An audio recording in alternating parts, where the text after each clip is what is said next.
But today's gospel chronicles these twists and turns that we might anticipate viewing one of those old-fashioned, lavish television miniseries. I used to love those back in the 70s and 80s. The plot line here revolves around three struggles with God's will, by the Magi, by King Herod, and by St. Joseph.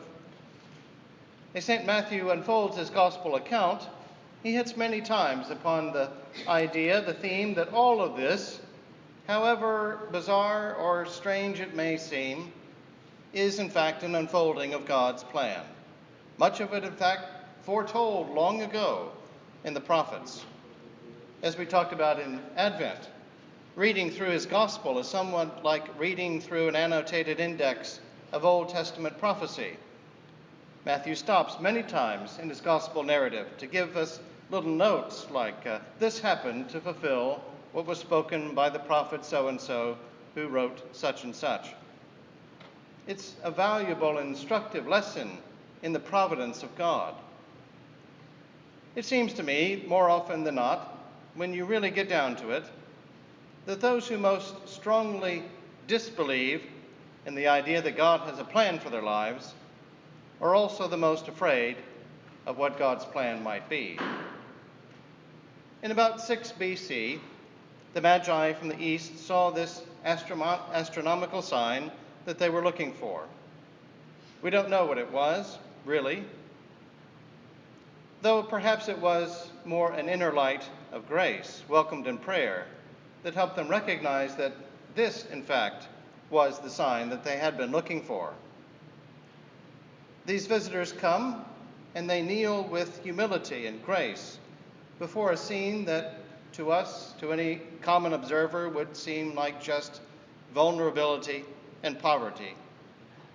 But they have come prepared to kneel in worship and to offer gifts because they discern the glory that is hidden away in this lowly child and this humble scene. And that is their Epiphany. This is when Christ is first revealed to the Gentile world.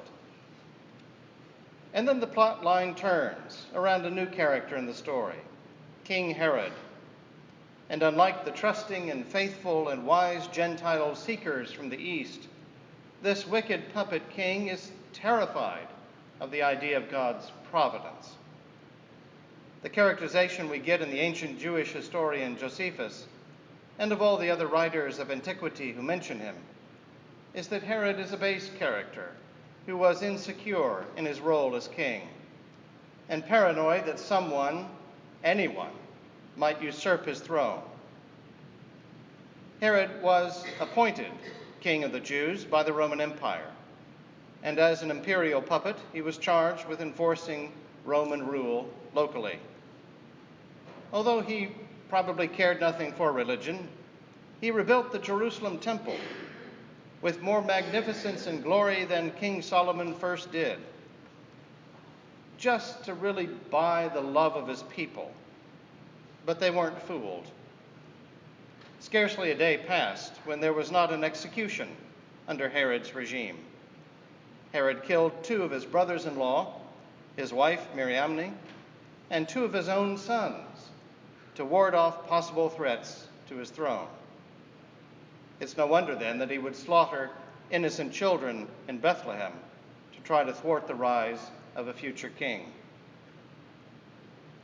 Well, like any decent royal delegation, the Magi first went to Herod, the local king, to pay their respects and ask for permission to visit the child in his territory. His response was, "Let me know when you find him, that I too may come and pay homage." The perceptive Magi were warned in a dream not to go back to Herod. And when Herod figured out that the Magi were not going to lead him to the child, he had his men go to the small town of Bethlehem and kill all of the boys under 2 years of age, just to be sure. The sad thing is that Herod could have been a wonderful part of God's plan. Herod rebuilt the temple in even more than its former glory. He could have been like John the Baptist, a royal forerunner of the Messianic king. But the very idea of not being a part of God's plan terrorized him.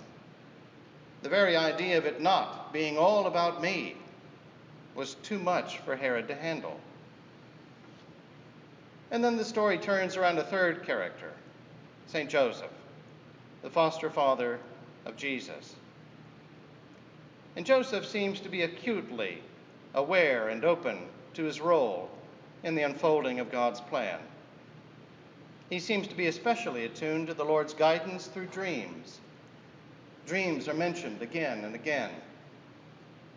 St. Matthew captures Joseph's willingness to listen, to believe, and to act in accordance with God's will. Listen, believe, act. All of these are particularly important characteristics for the foster father of God's own Son. Joseph is responsible for the care of the Holy Family, and he's not ashamed to look for help and guidance from above. And Joseph again hears the voices of angels in the slumber of his dreams. And God warns him about Herod and tells him to take the family and flee to Egypt to protect them from Herod's murderous paranoia. And when Herod died in 4 BC, the angel of the Lord again appeared to Joseph in a dream and told him that it was now safe to take the family back home. When Herod died, though, his kingdom was divided among his 4 sons, and the cruel Archelaus was left in control of Judea. So Joseph was again told in a dream not to go back to Bethlehem, but to return to his own hometown of Nazareth in Galilee, where Joseph and Mary had lived before the birth of Jesus. And this was all part of God's plan to protect and shelter his son and to have him brought up in a safe home. Today we encounter 3 groups of people in this dramatic miniseries: the Magi, Herod, and Joseph and the Holy Family. What wisdom can we garner from their actions? The Magi were the seekers in the plot, and we need to be seekers as well.